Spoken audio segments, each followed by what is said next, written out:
सर्वमंगल मांगल्ये शिवे सर्वार्थ साधिके शरणे त्र्यंबके गौरी नारायणी नमस्तुते। जय माता दी। जय श्री कृष्ण। राधे राधे। भगतजनों, आज हम श्री दुर्गा सप्तशती पाठ से अध्याय 3 और 4 की कथा सुनेंगे। आज की कथा में हम सेनापतियों सहित महिषासुर का वध और इंद्र आदि देवताओं के द्वारा देवी की स्तुति, इस कथा का रसपान करेंगे। सर्वप्रथम देवी का स्मरण करते हुए सब बोलिए अम्बे गौरी मात की जय। ओम नमः चंडिकाय। आइए अब कथा सुनते हैं। ऋषि कहते हैं, दैत्यों की सेना को इस प्रकार तहस नहस होते देखकर महादैत्य सेनापति चिक्षुर क्रोध में भरकर अंबिका देवी से युद्ध करने के लिए आगे बढ़ा। वह असुर रणभूमि में देवी के ऊपर इस प्रकार बाणों की वर्षा करने लगा जैसे कि बादल मेरुगिरी के शिखर पर पानी की धार बरसा रहा हो। तब देवी ने अपने बाणों से उसके बाण समूह को अनायास ही काटकर उसके घोड़ों और सारथी को भी मार डाला। साथ ही उसके धनुष तथा अत्यंत ऊंचे ध्वजा को भी तत्काल काट गिराया। धनुष कट जाने पर उसके अंगों को अपने बाणों से बींध डाला। धनुष, रथ, घोड़े और सारथी के नष्ट हो जाने पर वह असुर ढाल और तलवार लेकर देवी की ओर दौड़ा। उसने तीखी धार वाली तलवार से सिंह के मस्तक पर चोट करके देवी की भी बाईं भुजा में बड़े वेग से प्रहार किया। हे राजन, देवी की बाह पर पहुंचते ही वह तलवार टूट गई।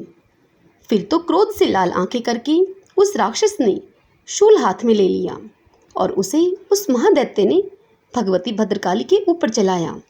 वह शूल आकाश से गिरते ही सूर्यमंडल की भांति अपने तेज से प्रज्वलित हो उठा।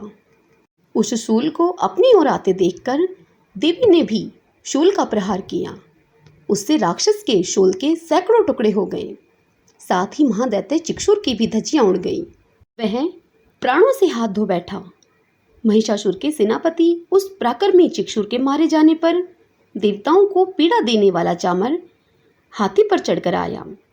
उसने भी देवी के ऊपर शक्ति का प्रहार किया, किंतु जगदम्बा ने उसे अपने हुंकार से ही आहत एवं निष्प्रभ करके तत्काल पृथ्वी पर गिरा दिया। शक्ति टूट कर गिरी हुई देखकर चामर को बड़ा ही क्रोध आया। अब उसने शूल चलाया, किंतु देवी ने उसे भी अपने बाणों के द्वारा काट डाला। इतने में ही देवी का सिंह उछलकर हाथी के मस्तक पर चढ़ बैठा और उस दैत्य के साथ खूब जोर लगाकर बाहु युद्ध करने लगा। वे दोनों लड़ते लड़ते हाथी से पृथ्वी पर आ गए और अत्यंत क्रोध में भरकर एक दूसरे पर बड़े भयंकर प्रहार करते हुए लड़ने लगे। तदंतर सिंह बड़े वेग से आकाश की ओर उछला और उधर से गिरते समय उसने पंजों की मार से चामर का सिर धड़ से अलग कर दिया। इसी प्रकार उदगर भी शिला और वृक्ष आदि की मार खाकर रणभूमि में देवी के हाथ से मारा गया तथा कराल भी दांतों, मुखों और थप्पड़ों की चोट से धराशायी हो गया। क्रोध में भरी हुई देवी ने गदा की चोट से उद्दत का कचुमर निकाल डाला। भिंदीपाल से वाशकल को तथा बाणों से ताम्र को और अंधक को मौत की घाट उतार दिया। 3 नेत्र वाली परमेश्वरी ने त्रिशूल से उग्रास्य, उग्रवीर्य तथा महाहनु नामक दैत्य को मार डाला। तलवार की चोट से विडाल के मस्तक को धड़ से काट गिराया। धुरधर और दुर्मुख इन दोनों को भी अपने बाणों से यमलोक भेज दिया। इस प्रकार अपनी सेना का संहार होता देखकर महिषासुर ने भैंसे का रूप धारण करके देवी के गणों को त्रास देना आरंभ किया। किन्हीं को थुथने से मारकर, किन्हीं के ऊपर खुरों का प्रहार करके, किन्हीं को पूंछ से चोट पहुंचाकर, कुछ को सींग से विदीर्ण करके, कुछ गणों को वेग से, किन्हीं को सिंहनाद से, कुछ को चक्कर देकर और कितनों को निश्वास वायु के झोंके से धराशायी कर दिया। इस प्रकार गणों की सेना को गिराकर वह असुर महादेवी के सिंह को मारने के लिए झपटा। इससे जगदम्बा को बड़ा ही क्रोध आया। उधर महापराक्रमी महिषासुर भी क्रोध में भरकर धरती को खुरों से खोदने लगा तथा अपने सींगों से ऊंचे ऊंचे पर्वतों को उठाकर फेंकने और गर्जन करने लगा। उसके वेग से चक्कर देने के कारण पृथ्वी क्षुब्ध होकर फटने लगी। उसकी पूंछ से टकराकर समुद्र सब ओर से धरती को डुबोने लगा। हिलते हुए सिंगों के आघात से विदीर्ण होकर बादलों के टुकड़े टुकड़े हो गए। उसके श्वास की प्रचंड वायु के वेग से उड़े हुए सैकड़ों पर्वत आकाश से गिरने लगे। इस प्रकार क्रोध में भरे हुए उस महादैत्य को अपनी ओर आते हुए देखकर चंडिका ने उसका वध करने के लिए महान क्रोध किया। उन्होंने पास फेंककर उस महान असुर को बांध लिया। उस महासंग्राम में बच जाने पर उसने भैंसे का रूप त्याग दिया और तत्काल सिंह के रूप में वह प्रकट हो गया। उस अवस्था में जगदम्बा जो ही उसका मस्तक काटने के लिए उद्यत हुई, त्यों ही वह खड़गधारी पुरुष के रूप में दिखाई देने लगा। तब देवी ने तुरंत ही बाणों की वर्षा करके ढाल और तलवार के साथ उस पुरुष को भी बींध डाला। इतने में ही वह महान गजराज के रूप में परिणत हो गया तथा अपनी सूंड से देवी के विशाल सिंह को खींचने और गरजने लगा। खींचते समय देवी ने तलवार से उसकी सूंड काट डाली। तब उस महादैत्य ने पुनः भैंसे का शरीर धारण कर लिया और पहले की ही भांति चराचर प्राणियों सहित तीनों लोगों को व्याकुल करने लगा। तब क्रोध में भरी हुई जगन्माता चंडिका बारंबार उत्तम मधु का पान करने और लाल आंखें करके हंसने लगी। उधर वह बैल और पराक्रम के मद से उन्मत्त हुआ राक्षस गरजने लगा और अपने सींग से चंडी के ऊपर पर्वतों को फेंकने लगा। उस समय देवी अपने बाणों के समूहों से उसके फेंके हुए पर्वतों को चूर्ण करती हुई बोली। बोलते समय उनका मुख मधु के मद से लाल हो रहा था और वाणी लड़खड़ा रही थी। देवी ने उसे कहा, ओ मूढ़, मैं जब तक मधु पीती हूँ तब तक तू क्षण भर के लिए खूब गर्ज ले। मेरे हाथ से यही तेरी मृत्यु हो जाने पर अब शीघ्र ही देवता भी गर्जना करेंगे। ऋषि कहते हैं, यूं कहकर देवी उछली और उस महादैत्य के ऊपर चढ़ गई। फिर अपने पैरों से उसे दबाकर उन्होंने शूल से उसके कंठ में आघात किया। उनके पैर से दबा होने पर भी महिषासुर अपने मुख से अर्थात दूसरे रूप में बाहर होने लगा। अभी आधे शरीर से ही वह बाहर निकलने पाया था कि तभी देवी ने अपने प्रभाव से उसे रोक दिया। आधा निकला होने पर भी वह महादैत्य देवी से युद्ध करने लगा। तब देवी ने बहुत बड़ी तलवार से उसका मस्तक काट गिराया। फिर तो हाहाकार करती हुई दैत्यों की भारी सेना भाग गई और संपूर्ण देवता अत्यंत प्रसन्न हो गए। देवताओं ने दिव्य महर्षियों के साथ दुर्गा देवी का स्तवन किया। गंधर्वराज गाने लगे और अप्सराएं नृत्य करने लगी। इस प्रकार श्री मार्कंडेय पुराण में सावर्णिक मनवंतर की कथा के अंतर्गत देवी महात्म्य में महिषासुर वध नामक तीसरा अध्याय पूरा हुआ। आइए भगतजनों, अब श्री दुर्गा सप्तशती पाठ के चतुर्थ अध्याय की कथा का रसपान करते हैं। ऋषि कहते हैं, अत्यंत पराक्रमी दुरात्मा महिषासुर तथा उसकी दैत्य सेना के देवी के हाथ से मारे जाने पर इंद्रादि देवता प्रणाम के लिए गर्दन तथा कंधे झुकाकर उन भगवती दुर्गा का उत्तम वचनों के द्वारा स्तवन करने लगे। उस समय उनके सुंदर अंगों में अत्यंत हर्ष के कारण रोमांच हो आया था। देवता बोले, संपूर्ण देवताओं की शक्ति का समुदाय ही जिनका स्वरूप है तथा जिन देवी ने अपनी शक्ति से संपूर्ण जगत को व्याप्त कर रखा है, समस्त देवताओं और ऋषियों की पूजनिया उन जगदम्बा को हम भक्ति पूर्वक नमस्कार करते हैं। वे हम लोगों का कल्याण करें।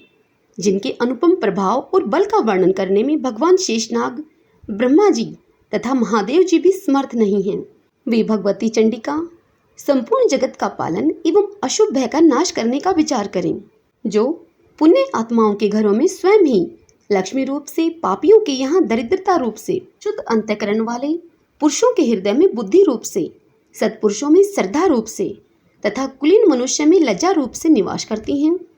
उन आप भगवती दुर्गा को हम नमस्कार करते हैं। हे देवी, आप संपूर्ण विश्व का पालन कीजिए।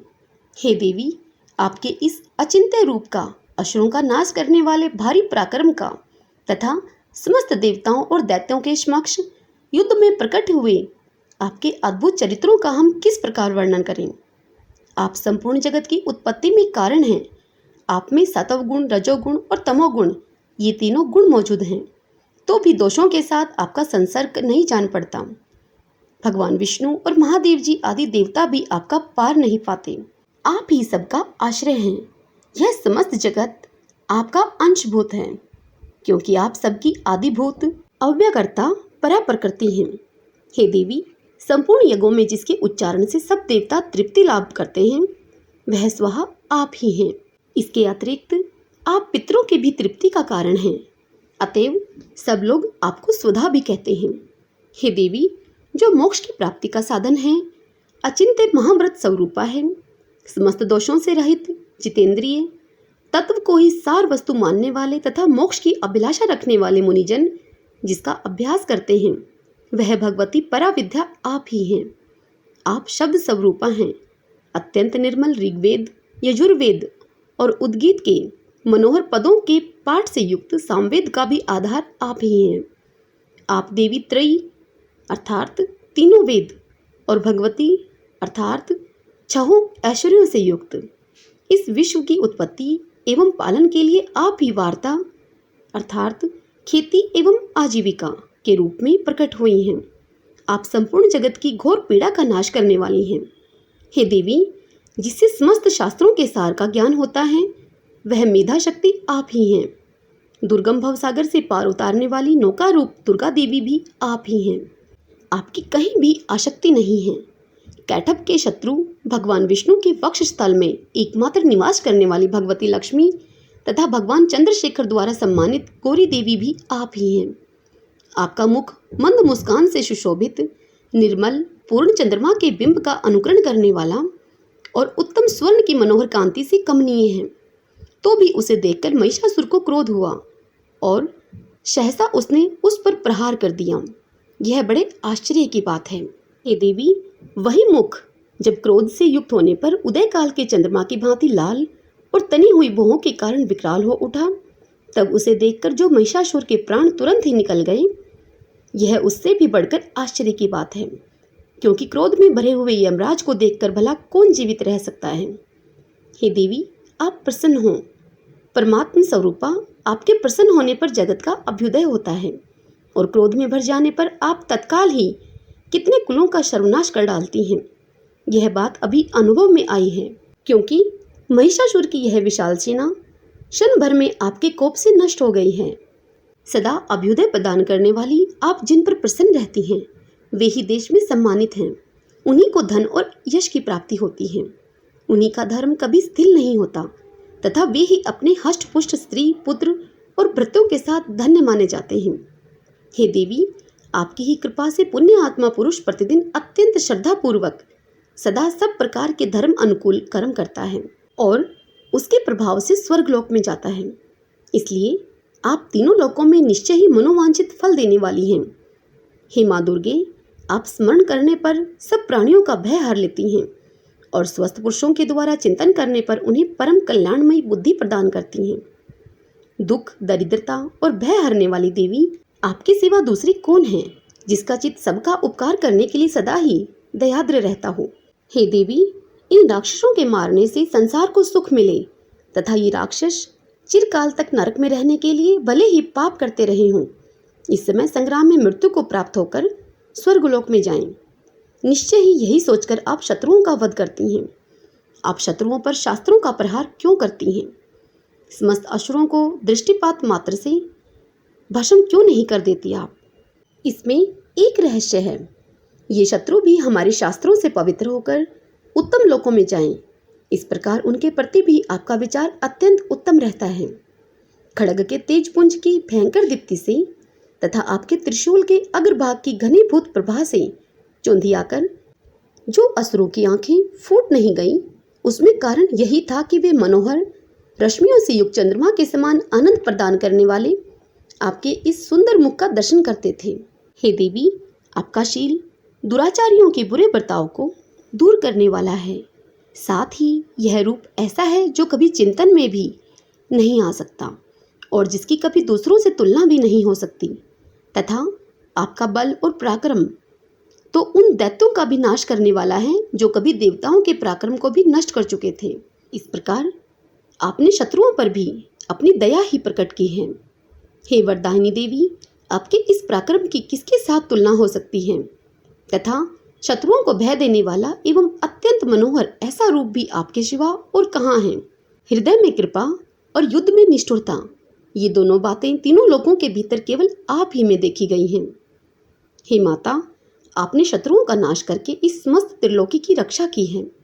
उन शत्रुओं को भी युद्धभूमि में मारकर स्वर्गलोक में पहुंचाया है तथा उन्मत्त दैत्यों से प्राप्त होने वाले हम लोगों के भय को भी दूर कर दिया है। आपको हमारा नमस्कार है। हे देवी, आप शूल से हमारी रक्षा करें। अंबिके, आप खड्ग से भी हमारी रक्षा करें। तथा घंटा की ध्वनि और धनुष की टंकार से भी हम लोगों की आप रक्षा करें। हे चंडिके, पूर्व, पश्चिम और दक्षिण दिशा से आप हमारी रक्षा करें तथा ईश्वरी, अपने त्रिशूल को घुमाकर आप उत्तर दिशा में भी हमारी रक्षा करें। तीनों लोकों में आपके जो परम सुंदर एवं अत्यंत भयंकर रूप विचरते रहते हैं, उनके द्वारा भी आप हमारी तथा इस भूलोक की रक्षा करें। हे अंबिके, आपके कर पल्लवों में शोभा पाने वाले खड्ग, शूल और गदा आदि जो जो अस्त्र हों, उनके सबके द्वारा आप सब ओर से हम लोगों की रक्षा करें। ऋषि कहते हैं, इस प्रकार जब देवताओं ने जगन्माता दुर्गा की स्तुति की और नंदन वन के दिव्य पुष्पों एवं गंध चंदन आदि के द्वारा उनका पूजन किया, फिर सबने मिलकर जब भक्तिपूर्वक दिव्य धूपों की सुगंध निवेदन की, तब देवी ने प्रसन्न वदन होकर प्रणाम करते हुए सब देवताओं से कहा। देवी बोली, हे देवताओं, तुम सब लोग मुझसे जिस वस्तु की अभिलाषा रखते हो उसे मांगो। यह सुन देवता देवी से बोले, भगवती ने हमारी सब इच्छा पूर्ण कर दी, अब कुछ भी बाकी नहीं है, क्योंकि हमारा यह शत्रु महिषासुर मारा गया। हे महेश्वरी, इतने पर भी यदि आप हमें और वर देना चाहती हैं, तो हम जब जब आपका स्मरण करें तब तब आप दर्शन देकर हम लोगों के महान संकट को दूर कर दिया करें तथा प्रसन्नमुखी अंबिके देवी, जो मनुष्य इन स्त्रोतों के द्वारा आपकी स्तुति करें, उसे वित्त, समृद्धि और वैभव देने के साथ ही उसकी धन और स्त्री आदि संपत्ति को भी बढ़ाने के लिए आप सदा हम पर प्रसन्न रहें। ऋषि कहते हैं, हे राजन, देवताओं ने जब अपने और जगत के कल्याण के लिए भद्रकाली देवी को इस प्रकार प्रसन्न किया, तब वे तथास्तु कहकर वहीं पर अंतर्ध्यान हो गई। हे भूपाल, इस प्रकार पूर्व काल में तीनों लोगों का हित चाहने वाली देवी जिस प्रकार देवताओं के शरीर से प्रकट हुई थी, वह सब कथा मैंने कह सुनाई है। अब पुनः देवताओं का उपकार करने वाली वे देवी दुष्ट दैत्यों तथा शुभ निशुभ का वध करने एवं सब लोगों की रक्षा करने के लिए गौरी देवी के शरीर से जिस प्रकार प्रकट हुई थी, वह सब प्रसंग मेरे मुंह से सुनो तुम। मैं उसका तुमसे यथावत वर्णन करता हूँ। इस प्रकार श्री मार्कंडेय पुराण में सावर्णिक मनवंतर की कथा के अंतर्गत देवी महात्म्य में शुक्र आदि स्तुति नामक चौथा अध्याय पूरा हुआ। इससे आगे की कथा हम अगले अध्याय में कल सुनेंगे। सब बोले अम्बे गौरी मात की जय। ओम नमः चंडिकाय। भगतजनों, यदि आपको यह कथा अच्छी लगी हो मेरे द्वारा सुनना, तो वीडियो को लाइक करें, खूब शेयर करें और पुण्य कमाएं। जय श्री कृष्ण, राधे राधे, जय माता दी।